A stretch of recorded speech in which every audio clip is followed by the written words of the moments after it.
Hi guys, I'm Nate from Good Man Racing. This is the Garmin Tread XL Baja Chase Edition. It's actually the exact same device as the Race Edition, except the Race Edition comes with different accessories than the Chase Edition does. This comes with all the stuff necessary to work in a regular commercial car, where the Race Edition comes with a lot of extra hardware that is good for race cars. And these things mount into the windshield of your chase car. Unfortunately, actual off-road racing takes a lot of time, and the people that are in the chase car will be looking at this and looking at the tracking of all of their buddies all over the race course in a parked car. So whenever you see the race car as a random blip in tracking, or if you see your buddies in their fellow chase vehicles at the next pits, ideally you are either driving the car and you've got the windows down, or you have the air conditioning going and you're staying put. But in all reality, there's a good chance that this vehicle is going to be turned off with the windows down, or heck, even with the windows up, just sitting there cooking in the sun. And if this thing is mounted to your windshield, it's also getting cooked by the sun, and that is just going to make it overheat and shut down. Whenever these things overheat and shut down, they will do something called a master reset, and they will lose all internal data. As in, the data that is been added by you onto its memory, like your bird's eye imagery, maybe even your waypoints, maybe even your tracks, can get deleted from this, and you've lost all the data. Now you gotta load all of it up again, or if you were smart and added it to the memory card, you just access it from the memory card and go. That's why anytime someone recommends or has bird's eye imagery on this, I recommend putting it on the memory card rather than the internal storage, because then you don't lose the data. However, is there a way to protect these things from getting overheated? Now there is. Yes. This is a heat shield I have designed for the Garmin. It mounts to the back of it, so then this thing can reflect the heat and stop this thing from overheating in a very hot car. Does it work? If the car is completely shut off and the windows are rolled up and everything is in there boiling at 130 degrees, you know what? Probably not. But if you have any air circulation at all, then having a heat shield is a great benefit. If you've got the windows down and you're parked and the thing is just turned on and chugging data, it's gonna get hot. It's gonna get a lot hotter with the sun. This is a way to improve it. So if you would like to get one of these Garmin Tread XL heat shields for your nav, it is $50 for two. The reason why I'm selling these in packs of two rather than one is because in push comes to shove, you probably have more devices than this. And two, heat shields in almost every application of the world are a form of consumable, so I'd rather give you two in case you break it, and I can send you another one later. Let me show you how to install this thing on the Chase mount for the Garmin Tread XL Chase Edition. All right, here is the heat shield. Here is the Garmin base. This is the magnetic base that you can buy aftermarket from Garmin, or it comes stock with the Chase Edition. It has these 4 bolts, 4 mounting points right here, and that is how this thing is going to connect.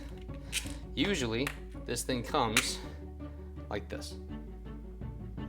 The ball mounts to an arm that pivots from your windshield. Now this thing is just going to go in between it.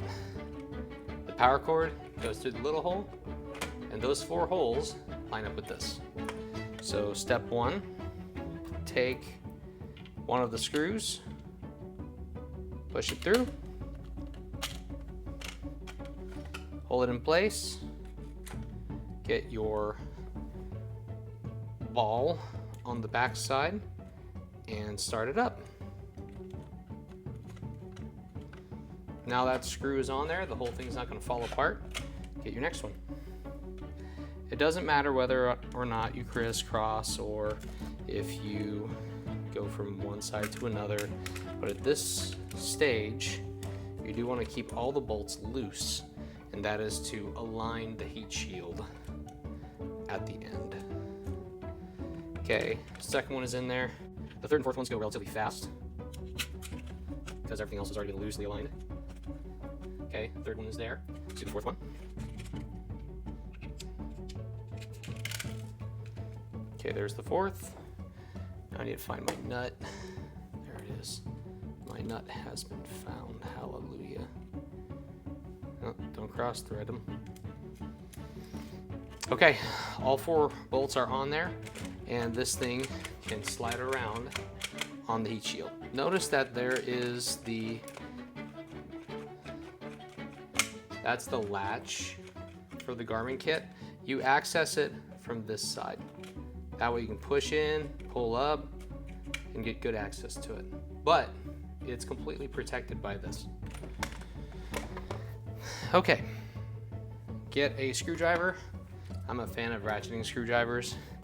Get a wrench or a set of parallel pliers like these and gently tighten them.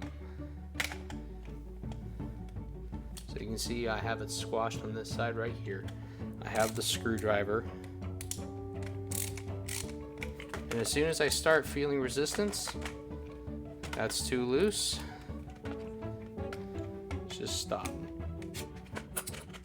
Still too loose. Guess I gotta make this tighter than I expected. There we go, that was resistance. So this one's not moving very much, but all the other three are still loose. So let's go ahead and tighten those.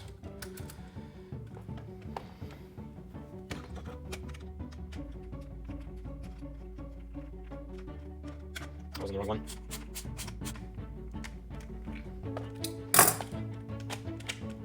Now I've got some actual resistance, that's good. We want it to be snug at this stage. We do not want it to be tight, that comes later. Okay. Yep. I can barely move it from side to side. It's got about a 1/4 inch worth of play. You can see it going all the way across and going back. That's good. This allows us to align the heat shield with the Garmin to get a tight fit. So get your Garmin device, let the magnets do its thing. Make sure that it is on the magnetic base, good and solid. And now you can center it. When in doubt, bias it to the side that doesn't have the antenna. And once you got it side to side down really nice, now you can tighten it down. Everything's plastic on plastic in this case, so it doesn't have to be super tight, but it does have to be firm. When I felt Garmin's original bolt tightness, it really wasn't much. I would have pegged it around maybe 15 or 20 inch-pounds. That's it. It felt like nothing. Now we're just gonna tighten these. And as soon as they are a little bit past snug, you're done.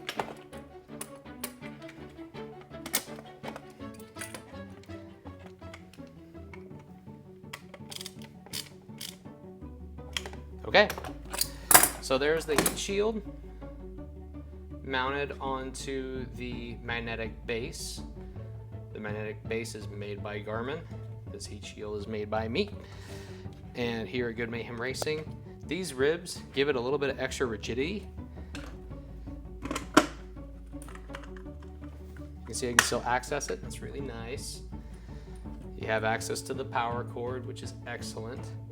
But these things have like a little crash point right here, so that way when you start manhandling the heat shield, it transfers some of the load to the Garmin rather than trying to snap and break itself.